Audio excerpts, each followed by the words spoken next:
There is a grace that's pulling you through. Yes, it's all love, and it's coming for you. All of the light I could not see underneath the darkest parts of me. Oh, just when you think you're buried alive, that's when you find what you need to thrive. All of the light I could not see underneath the darkest parts of me. Just when you think you're buried alive, that's when you find what you need to survive. All of the light I could not see.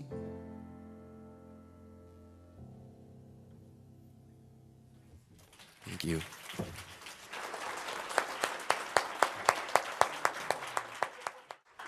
Jarrett, you're great.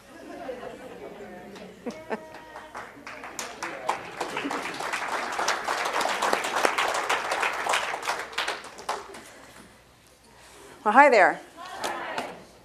How are you? Good. Good. My husband and I moved our home this week. I'm going to talk a little bit more about that. I actually started 2 weeks ago. We actually started what feels like an eternity ago. Anybody have that issue? I can't find my clothes. What? Your husband has them. He's hidden them, I think. They're somewhere in a box in the ethers of a large garage. I wasn't there when they unloaded the truck to tell them where to put my clothes boxes. Yeah, blame you. Zip, zip. Well, anyway, so here we are. Do you ever have one of those times where you're not quite sure how you look? We got out of the car after doing all kinds of dirt stuff and dusty stuff in the boxes and doing things and moving and stuff to go into the office to sign the papers for closing. And there's this young girl and I'm in like my farmer blue jeans and dirty, and because who cares, all right? I just got to sign a paper and go home and finish working. And this girl gets out of her car, and she looks at me, and I kind of turn away because I'm walking, and then I happen to look again, and she is like,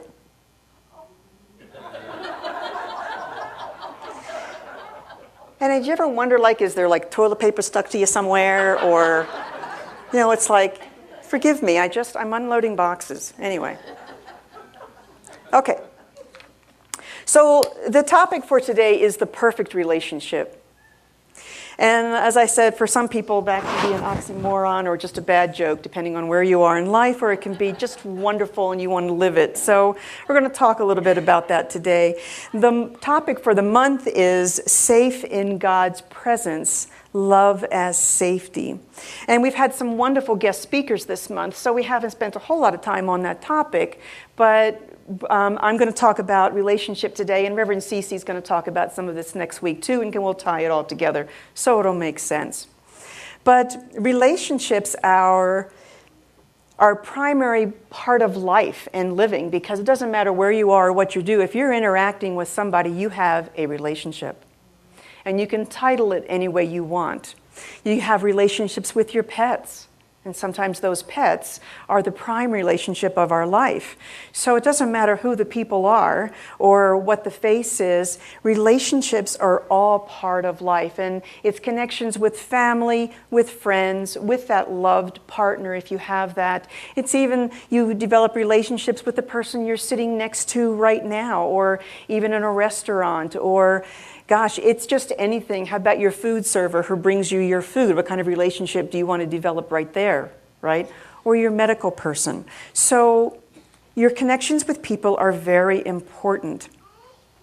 You develop relationships with people even when words aren't spoken, because we're all connected energetically through that whole invisible web of life and of the ethers and all of that.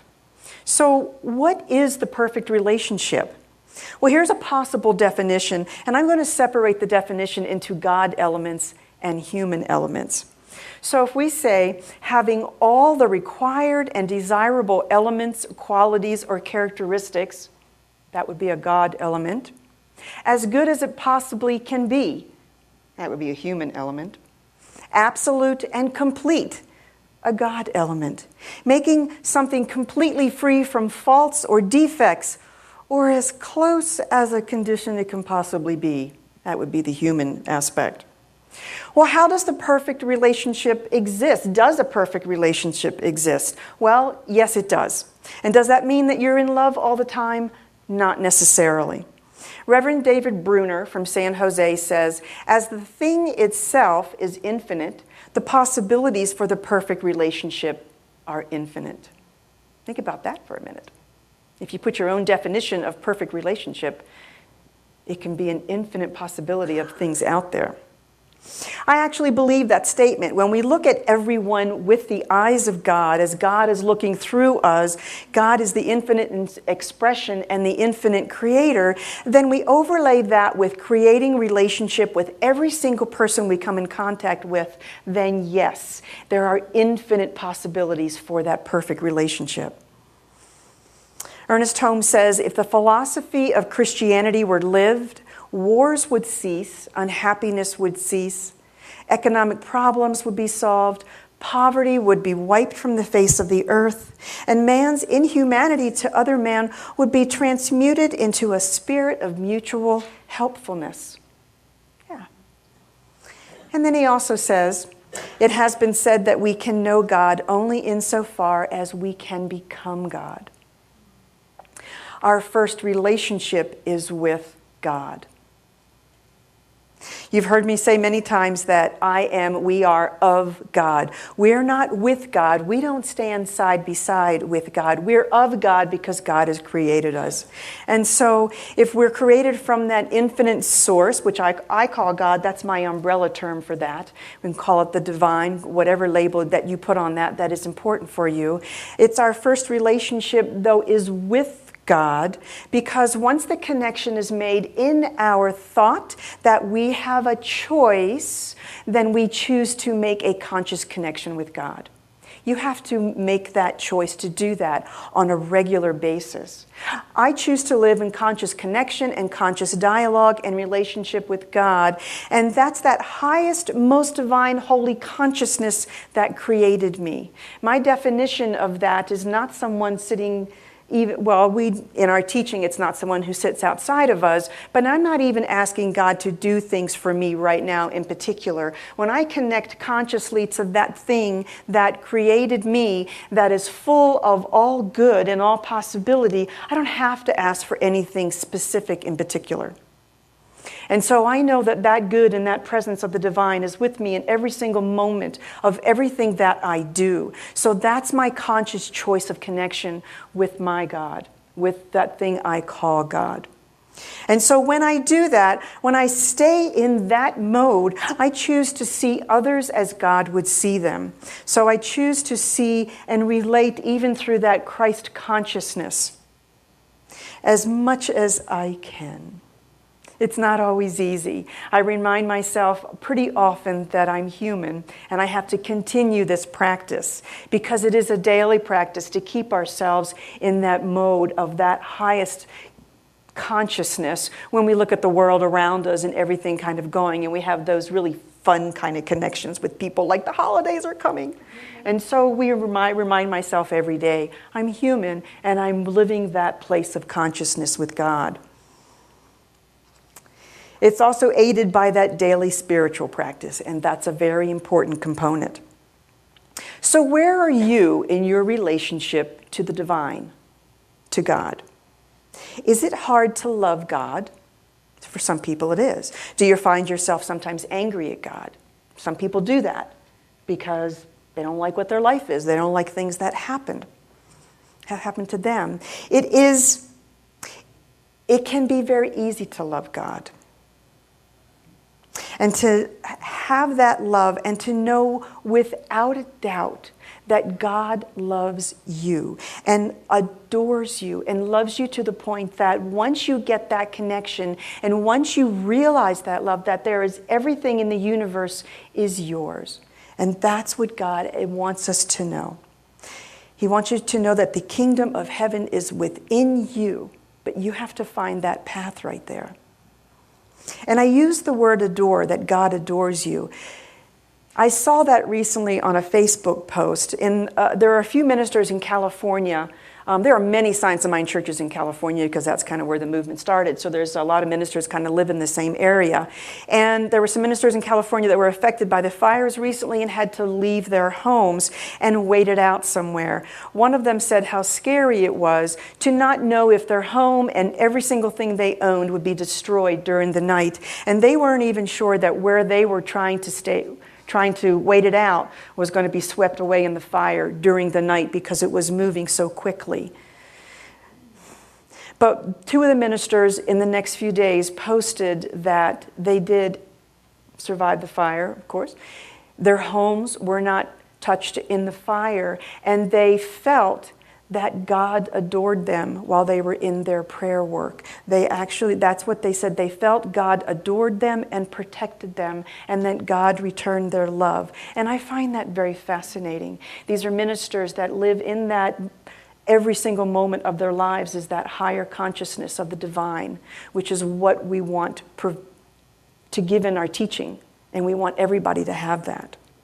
So when you know God loves you, can you love yourself? So your first relationship is God. The second relationship actually is with yourself. Can you love yourself? When we have that deep well of love within, it's easier to love others. We have autonomy and we have self-worth. When we have that knowing of self-love within, we can experience love without fear. Our hearts may still get broken sometimes, but you can love without being afraid to love, because the love is stable within you. Judgment falls away because the principle of oneness becomes a part of your living. There's a wonderful children's song. I just love this song. And it goes, I love myself so I can love you, so you can love you, and you can love me. It's the principle of oneness, and that's God. As I said, we moved our home this week, and we moved from Sugar House to Sandy. We can be closer to one of our sons and his family, and I'll be helping out with the grandkids more. I'm so excited about that. Our little granddaughter, we have a 16-year-old and a 5-year-old and a 2-month-old, and her eyes are about this big. She looks like one of those star children that you see sometimes. So we're all excited about that. And I was trying to think of a good example of relationship, and I thought, what better example than real estate? I know we have some realtors in the room. I love you all. Please forgive me that I didn't call you. I was a realtor before I was in ministry, so I know so many people in the valley, so I had a lot of connections, and that's where I went. But I wish I could pull everybody in that I know when I'm in one of these situations. But relationships in real estate, through that whole process, scan relationships all across the board. And it's kind of like dating. Right? You're drawn to each other. You get that click to work with a certain realtor. So you're drawn and you kind of fall into a fantasy love, and you're laughing at each other's jokes, and you're having so much fun, and let's stay friends forever and ever, and this is just going to be great. And hey, you like the same style of house I do, and isn't it fun going through everybody's things together when nobody's looking? And then it happens. The spat. The lovers quarrel. You have found your dream home. All that paperwork comes out. And the calculator. And then they reach for your wallet. You're like, hey, buddy, not so fast. Back off. But it all works out. The buyer for our home happened to be an investor. I don't have good history with investors, just the way they like to do things. But this lady was kind of nice, and we figured it was, they could do whatever they wanted to. A lot of the old bungalows in Sugar House are being bought out and remodeled anyway, so I can't wait to go to the open house on my previous home and see what they've done to it after they do all of that. So this lady was very nice, and she's very sweet, and she's coming through, and we're just still trying to pack up and get things out, and she's coming through with one of her contractors already talking about what she's going to do to the house, and we're still trying to move. And then she's talking about how, we'll be back tomorrow, and we're going to have him start cutting the walls, and we're going to do this. And I'm like, we have to move. We're still here. I'm thinking, she can't have this house until it's legally hers. She can't be doing all this. So she's out in the drive with the contractor, and they're talking about the outside of the house. And I go to Bob and I say, something doesn't sound right. Did you hear her say she's going to start like taking walls out while we're still moving? Because we have to finish moving, and she can't legally have the house till she's paid for it and it's recorded anyway. He says, well, what are we going to do? I said, well, we got to go talk to her. And he said, go ahead. No. Wait.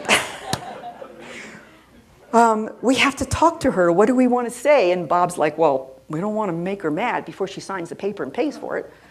So he said, you're the minister. You go talk to her.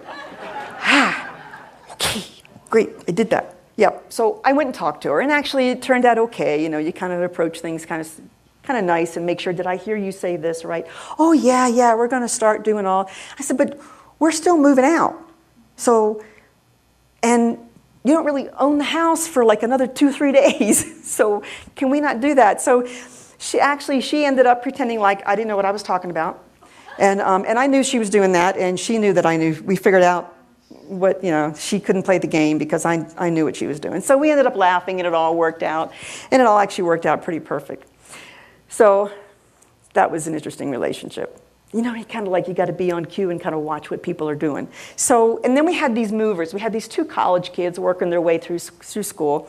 And these guys picked up big things and moved things so fast. It was just amazing to us. And every time I told them where to put something in the house, one of them would say, oh, thank you very much. In such this really sweet way. And I thought, they're moving furniture. How can they talk like that? Like, they would just stop and go, oh, thank you very much. I'm like, okay, that's cool. It's real sweet. So they were lovely kids. So there were so many different kinds of processes in these 2 months from start to finish. And in all of it, I really worked in choosing to see God and responding from that place with everybody that I had to deal with. Because in my thinking, I think that makes a difference. I don't look for a return from that all the time. I don't do it to get feedback, or to get the same action. It's like I'm not doing it to get it. I do it because God is in me and God is in them. And so I want that relationship to work like that and to connect on that level. And in my thought, that's oneness. That's where we all are. And so if God is the first relation of my life and God is the first relationship of my heart, that's where I want to come from. It doesn't matter what the event is or what the situation is. When I have events and things going on where I don't feel the balance is there, and I know for sure that that person is not coming from that same place, I just do what I can with that. And I still can bless the God in them. That's the same God in me, even though that the treatment is not the same coming back. But that in itself is also a learning and a daily practice, to not respond. But hey, we're human, and sometimes we do, right? Yeah. When I said that I live this way because God lives through me, and then God is my first relationship of my heart, I learned that from this teaching, from Science of Mind. And it's because of this teaching that I can look at myself more openly. And when I do that, that opens the door for new experiences in my life. And I will admit that that opened the door for Bob and I to come back together. And I've talked about that before. We had our second marriage here in the center 2.5 years ago. And the love I have for my husband and I, we have a full, loving, open, and respectful relationship. And we have a wonderful marriage. But we're also human. We do our things and we have our ways. And we have a wonderful communication together. Like when I say we need to go talk to the realtor and he says, good, go. But there are times when I know that we're doing the talk and we're communicating and I'm trying to get a point across and he wants to go into a rant and I can just go zip, zip, zip. And he'll go, bup, bup, and I go zip. He knows to be quiet. We get a good laugh out of that. So what is the perfect relationship? It may be different for each person in so many different circumstances, but I believe it is the very particular point that when the God in you sees the God in the other person, and you respond from that place. Sometimes there are situations between people that make it difficult to love someone in the ideal way. And I get that. I think we all get that. There are those situations where we can still love the God within them, but where it's not necessarily, we don't have to sit next to them. And we can love them from afar. But you love that God within them. I really hope you'll stay for the movie this afternoon. If you don't have something for the lunch right now, get something, come back, or at least just come back for this movie. It really is going to be a fascinating movie. And I was interesting how Spirit works things, because it's really going to tie a lot of stuff together. As I talk about oneness and relationship in God and all things, and God as the ultimate creator, this movie is going to be about the oneness of all things, of nature, of life, of people, of interactions, and how people respond when they know that. And Reverend Barbara did show this a couple months ago, just the trailer, because it was just the part of her talk. And it has stuck with me ever since then. So I'm so glad to be able to show this afternoon. It's called The Connected Universe.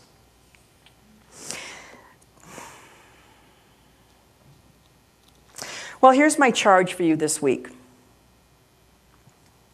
First, look at your relationship with God. In meditation or your journaling, in your writing, let Spirit talk to you. Let it tell you how truly you are loved, and ask to feel it. And then write yourself a love letter. Go to the mirror and do the Louise Hay work. You look right at that person in the mirror and really tell that person that I love you, and mean it. And third, look at the relationships around you. Are you letting God express through you, no matter what kind of connection or relationship it is? Intend for that perfect relationship in that moment. And last, remember that you're human. And it's a daily practice, supplemented with daily spiritual practice. And then let's see how that goes. Namaste. The God in me sees the God in you. So be blessed. And so I'd like to invite the practitioners to come forward, and we can take this into prayer.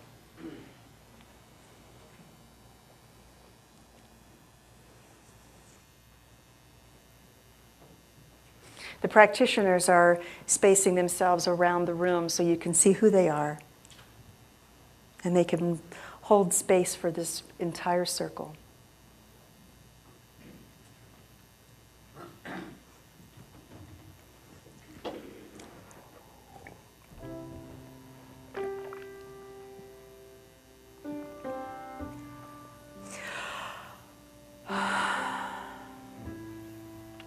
As I take the breath, I take in that God substance.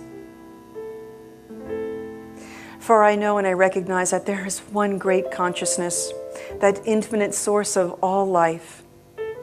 It is everything I am. As I speak this prayer and I speak this word, I speak it in first person, knowing that as God has created every individual, each person is an aspect of God. And as we speak that there is only one life, and that life is good and very good, and that life is my life now. As I speak the word, I know that it is the life of every individual in this room. I know that as this presence is with me every moment of my existence, for I'm truly an outpicturing of this higher consciousness, I know that as I return that love into that well of good, into God, there is that flow of life, source life energy. And as I recognize that God is good, God is my good, and my good is God, I don't have to ask for anything in particular. For I know that that good of God, that well-being, that joy, that divine love, and that freedom of good is already present for me and in me. And so what I speak is that I know that this lives my life and guides me step by step every moment of every day. With every person I meet, with every person that is connected in this congregation, in this room, and in this space, I know that the relationships are that of God seeing God, God speaking to God, the divine, that spirit, that universal light and life and energy is relating one-on-one, is relating with all. And it is relating through love and through connection. And so I am so grateful for that. And as I hold that idea and that truth of oneness of all, I know that it is the connection of this everything and everyone on this entire planet. And so I call to that oneness and that joy and that love, that divine love. And I know that it exists as that spark of God in the leaders of this country and of the leaders around the world and with every individual around the world. It is the same God. No matter what path they take to get there, all paths lead to the one. All names circle to the one. And so I am grateful for that. And so with absolute joy in my heart to know that I am of this and every individual is of this as well, I just say yes. I let that love live through me and light my eyes and light my heart. And I know that I see that in every individual I meet. And so I release my word into that law, into that mechanics that makes it so. And I let it be. And so claiming this together in agreement, we say, and so it is.